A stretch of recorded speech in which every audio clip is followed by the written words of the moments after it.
that movie just got me, man. The magical element, you know, and I just really kind of was like, you know, trying to keep my voice down.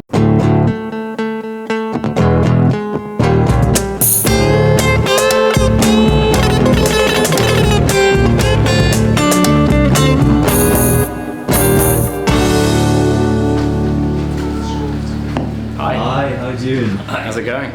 This is the first time I've been in a video store for a while. It's been a while. We were just talking about It's been a long time. Yeah, it's so rare that video stores actually still exist. Yeah. It's fun though. It has the same smell, you know what I mean? It does. It does. Yeah. I miss It really them. takes me back. My name's Charlie Cox. I play Matt Murdock / Daredevil in the new Netflix show Marvel's Daredevil. And I'm Stephen S. Knight. I'm the showrunner, executive producer of Daredevil. Right. And I think we have a clip, don't we? Oh, we do? Oh, yeah, sure. Yeah, Let's see a clip. So, do you want to show us some of your favorite movies? Yeah, let's do that. So let's take a look. How are we going to find them? Yeah, just We'll kind of follow you around, huh? Stephen, after you. Just follow us around. I like this title better. Yeah, I do too. This is absolutely one of my favorite movies. I watch it at least once a year. Yeah. And it's a masterful movie by Steven Spielberg. And one of the things that I love about this movie is anybody that knows about the making of it was a disaster. Yeah. That it was an absolute disaster. It never should have worked, but it turned out absolutely brilliantly. Yeah, and you know, this is also one of my favorite movies, and I thought, you know, there's obviously a very famous, wonderful acted scene on the boat between the three lead actors, Yes. and you know, I read that scene really only happened. It was written way after production had begun, and the reason it was written and added in the movie is because they'd seen the first mechanical shark, and it just wasn't up to scratch. Right. It didn't look good enough. It wasn't going to work, and Stephen said, right, we need to buy some time here. So they went off on the boat and they just kind of improv'd, and they wrote these scenes, and we came up with that wonderful scene where Robert Shaw. It's just a seminal scene, and I've also heard that John Milius wrote that long monologue. And Oh, really? And they got together and condensed it down, because I heard it was like 5. What, Robert Shaw's monologue? Yeah. Yeah. That's some of the best acting I've ever seen. It's a phenomenal movie. Yeah. And everyone should watch this. Yeah. Oh, this is okay. So here you go. This is one that was on my list. It's in English. It's called On the Waterfront. Oh yes. Obviously, Marlon Brando, one of probably the greatest actor of all time, in certain people's opinions, and an Elia Kazan movie. You know, I guess from an acting point of view, the reason I love this film is because one of the things I love about the film is the famous, one of the great acted scenes, another great acted scene in cinema history, the I Could Have Been a Contender scene, and there's a wonderful story that I heard, which was the night before they were to shoot the scene. Brando called Elia Kazan up and said, you know, the scene tomorrow, I can't. It's unplayable. You know, I don't know how to do it. It's not. I think we should rewrite it. It's not going to work. And Elia said, it's going to work. It's going to be fine. And really, if you look at the structure of the scene for when the film was made, it's really a kind of it's a gangster scene. You know, the lines he says things like, he gets a gun out. He says, "No, Charlie, no." As if he's threatening him. And what's spectacular about the scene is that Brando came in and he knew that, you know, it's his brother, and he plays the whole scene as a love story, as a love scene, and it's what makes it one of the great acted scenes. A brilliant choice, and you know, really different for that kind of gangster movie at the time. Yeah. From breaking away from that James Cagney kind of feel. Yeah. Very naturalistic. And definitely a classic. Yeah. There's also a moment which we might be able to like replicate for the camera right now, which I really love, which is there's a famous scene where Brando's standing here. I'm going to be Brando for this moment. Okay. And you're standing there, but you tap me on this right shoulder. And Brando does something which in cinema they hadn't really done at this point, because he's so naturalistic. So when he taps, even though he knows the guy's there, tap me again. Both times he goes, and comes all the way around with his back to camera, and then comes back, and it's just a really cool moment that, you know, that had never really, that kind of stuff hadn't been done before. It was all kind of, everything was structured so it was facing the camera, and that was truly. And it didn't look silly, right? And it didn't look silly. Oh yeah. Yeah, it felt like an acting choice. You know, it was great. One of my all-time favorites, Blade Runner. This was a movie when it came out. I don't know if you remember when it came out. It was not hugely popular. People didn't really know what to make of it. So everyone has guilty pleasures, guilty secrets. I mean, Yeah. and this I've never seen Blade Runner. You've never seen I've Blade never Runner? seen Blade Runner. Charlie, my I know. brother. I'm gonna rent it right now from the desk. Yeah, you really must. It's Yeah. it's absolutely brilliant, and there is a phenomenal scene at the very end with Rutger Hauer, a very famous scene that legend has it he kind of improved. He had this whole thing, and it is one of the most beautiful moments. It's a classic film noir shot as a futuristic Okay. science fiction movie. Yeah. And it is truly one of the greats of the genre, and just a great movie all around. Yeah, it's cool. I think I actually own it. It's one of those ones I've never put on. You should I really must see watch it, and it's a fascinating behind the scenes of how they made it. And again, it's one of those movies that was, they had some problems here and there. Yeah. And And here's how good it is. They don't change the title for this one. that's This pretty is- good. Finally, yeah. This is actually Blade Runner. There it is. Focus Again, my German niche. title. Is that right? Eternal Sunshine of a Spotless Mind. You know, this for me is, when people say ask you what your favorite films are, it's always important for me to include. It's very easy to go back to Jaws and On the Waterfront and Like Kazan movies and early Spielberg stuff and I think it's important to try and pick a movie that has come out relatively recently. I guess this is now 10 something years old. I think it's probably I think as time passes, it's one of the great movies that I was able, like a great, not a good movie, one of the greats that I was able to watch in the movie theater when it was released. So I think in times past, I will remember that. And I absolutely agree. I went into the theater seeing this. I knew nothing about it. Yeah. And I was absolutely blown away. I Yeah. thought it was one of the most touching, powerful, original movies that I had seen in a long time. yeah, I mean, the script is unbelievably original, Yeah. but also a performance from Jim Carrey that you would never have imagined. I would never have. I mean, I knew he was a great actor, but obviously so used to him in those very loud, big comedic roles, and to see him go to that kind of place of pain and emotion was really, and he's amazing at it.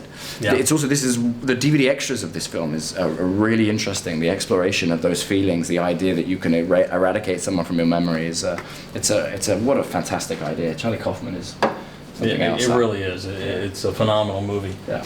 Do you like cinema more or more sitting at home and watching movies? I love both, but there's something magical about going to the movies. Yeah, I don't think you can beat and it. sitting in a crowd of people and the lights go down. Yeah. It's just a phenomenal experience. Yeah. And one of my favorite things to do, which a lot of people have never tried this, is going to the movie theaters by yourself. I love because that. you're with I love people. that. Yeah. Yeah, you're with people, Yeah. but it's a very different experience when you go by yourself and just. I remember one of my favorite experiences going to the movies by myself. I went to see The Iron Giant when it came Oh out. wow. And it was a matinee, and I was in a crowd full of children. Yeah. And an adult man sitting there alone. And it got to the point where he's flying up to meet the rocket, and he says Superman, and I'm there trying to not let the little kids see me cry. That's It's one of my amazing. favorite moments of going to see a movie That's alone. amazing. I had this a similar experience. I went to see Big Fish. Do you remember Big Fish? Sure. Tim? Yeah. I went to see that, and for what a reason that movie just got me, man. The magical element, know, and I just really kind of was like, trying to keep my voice down because I was ruining it for other people. The last scene is amazing. Yeah, amazing. Here we go. Toy Story, one of my favorite films of all time. Cinema or home? This is it. What's this? 10 years. Is this here a 10-year anniversary or something? This. Again, I was a kid when I was relatively young when this came out, and I think Pixar changed everything in terms of animation and what they did and how lifelike the expressions were and the characters were, and it was so weird because obviously now we recognize it when these kind of movies come on and we go and watch them, and there's so many wonderful ones. But it was at the time I remember I was young enough to not know what I was really looking at. Like it felt like a movie, but it looked like a cartoon, and I just couldn't get my head around it. And then, you know, obviously it's a wonderful story. It's such a great piece of cinema. But the final credits, during the final credits, they have the mock blooper reel. Yes. So they did that thing where Yes. you know Tom Hanks as Woody is you know, falls over during the take or whatever he does. I recently had my best friend came to stay with me. He had to move out of his place in London. He had to come and stay with me, and I had to put him up on my couch for a few weeks. And the only duvet cover I had was a reversible Woody Buzz Lightyear that I had from school. That's so adorable. that was pretty cool. Oh, out of this, my favorite out of this would be Empire Strikes Back. Empire Strikes Back. This is a movie that I remember seeing when I was a teenager. Star Wars came out when I was 12 years old, which was a magical time to see Star Wars, and I had never seen anything like it. No one had. Just the lines around the block, you know, how excited everyone was, and then you waited 3 years for this movie to come out, and this really just changed everything. It was a much darker version, and I remember you get to the end of this movie, and the heroes are losing.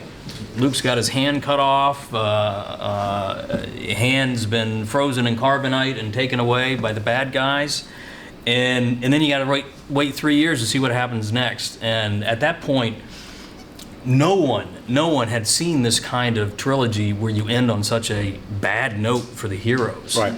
And it was like a gut punch. Cool. And this is also just so well made and still holds up. It's a vital piece of my childhood. Yeah, but is it as good as Lego Star Wars? That's the real question. Lego Star Wars is actually pretty damn good. 'Cause I admit I have seen this. It was a touch and go between the two, Yes. but we went with Yes. we went with Empire Strikes Back in the end. Yeah, this one is just such a fantastic Yeah. movie. This is another one that I watch at least once a year because it is just so wonderful. Yeah. Do you have like your first Star Wars memory? Because everybody has it. My first Star Wars. I mean, I don't think I was born when that movie came out. I don't think. What year was that? 77. 77. So I wasn't born yet. So, but my memories growing up is my two older brothers who were obsessed with Star Wars and had all, you know, like posters and, you know, made a cool story that I heard is when they remade the more recent ones, they like Ewan McGregor and those guys who obviously had grown up on Star Wars and are huge fans. When they got given their lightsabers, the production had to keep telling them to stop making the lightsaber noise when they were filming. They kept on going vroom, vroom, because they couldn't help it because they'd done it their whole lives. You know? So did I. My brother was doing the I. same thing. Yeah. I remember when it came out, I was 12 years old, and me and my best friend Jeff would ride our bikes over to the cinema because I lived in a very small town and we didn't have a movie theater, so we had to ride our bikes a half hour over, and it was summer, and it was just one of those classic, you know, it was 77 summer riding your bikes, and we would spend the entire day. We would watch it like 6 times in a row. Really? Yes.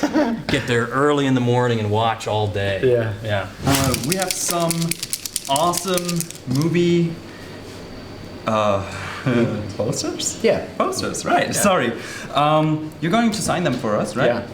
And we're actually going to give it away to you guys. All you gotta do is answer a question, I guess. Yeah, I have one. Who is the master, what is his name, of Matt Murdock, aka Daredevil? You know it, right? What's the question? Oh, who's his trainer? Who's his trainer? Who trains his him? master? Yeah. That's a good question. Very specific name, I guess. You can get it. Yeah. Okay. So that's the question, and they win One of. one of these things. Yeah. Okay, so Are we going to sign them? them all and Your signature is much cooler than mine. I don't know. I like yours. That's pretty cool. I'm you go. fascinated to find out how you came up with that. Huh? Because I've been thinking about R&Ding a new signature. Oh, yeah. Yeah, because that one's... With all the time you have on your hands. Yeah, you know. I should farm that out. I'm going to use this one. I prefer this pen. And I'll give it to you afterwards. So what it is the T in the middle of my name, Thomas, Cox, and then the C for Charlie through the middle. That is quite clever. Well, thank you so much. Thank you so much. Nice talking to you. Until next time, I guess. Thank you. Have a nice day.